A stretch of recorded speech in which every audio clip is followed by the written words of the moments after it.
Hello, kia ora everybody. Welcome back to another tutorial. And today we are going to be looking at another little bit of morphology, and we're looking at the prefix sub.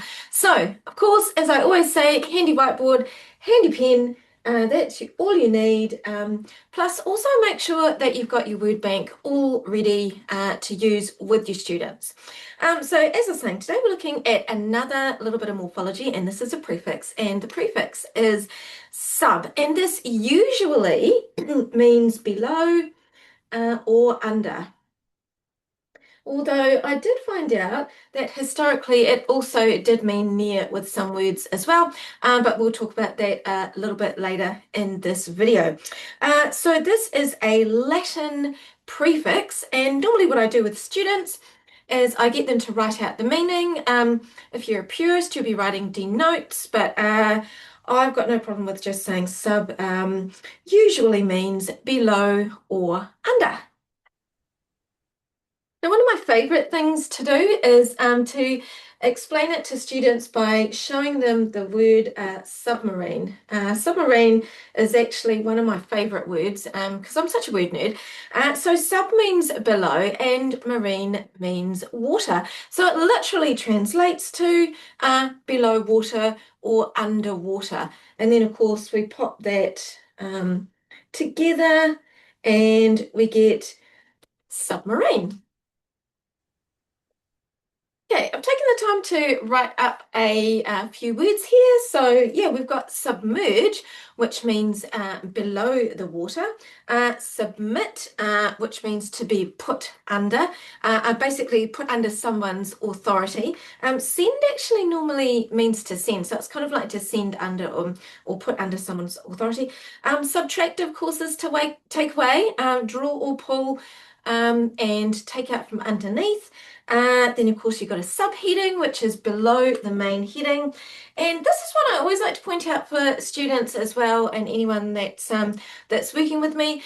So we can have subject and subject. It all depends where you put the stress on the syllable as to whether it's a noun or a verb. And this one will be subject is a verb, which means to basically to throw under or to put under. So you're subjecting somebody to something.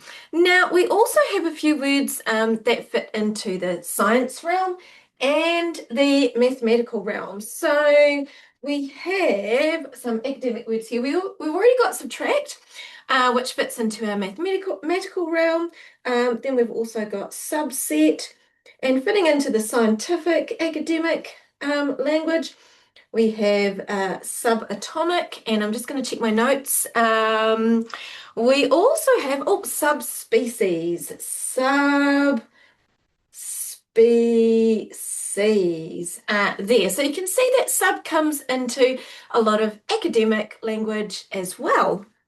Now, we also have a couple of spellings where sub actually is the prefix, or below and under is the prefix. However, because of what comes next, or the letter that comes after the B, this does change. So suppress is actually subpress, and suffer is actually subfer, but the spelling will change with the two P's in there, to suppress and to suffer. Now, there is actually a certain terminology that comes with this, and it's got a special name where the prefix actually changes, but it escapes me at this point in time. So there we go. There is a quick roundup of our prefix sub.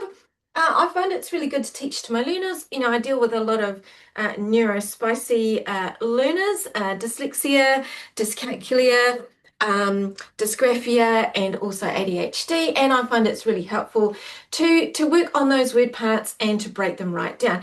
And especially, we know that maths turns into much more of a literacy-based subject as the students go through the years, and understanding words like subtract and subset are really handy, and also within science and also the sports field, it's really handy to have an understanding of what these word parts mean. So there you go. What do you think? Did I get it? Did I nail it? If not, and if you know what that special phrase is where the prefix changes with the base, then do let me know.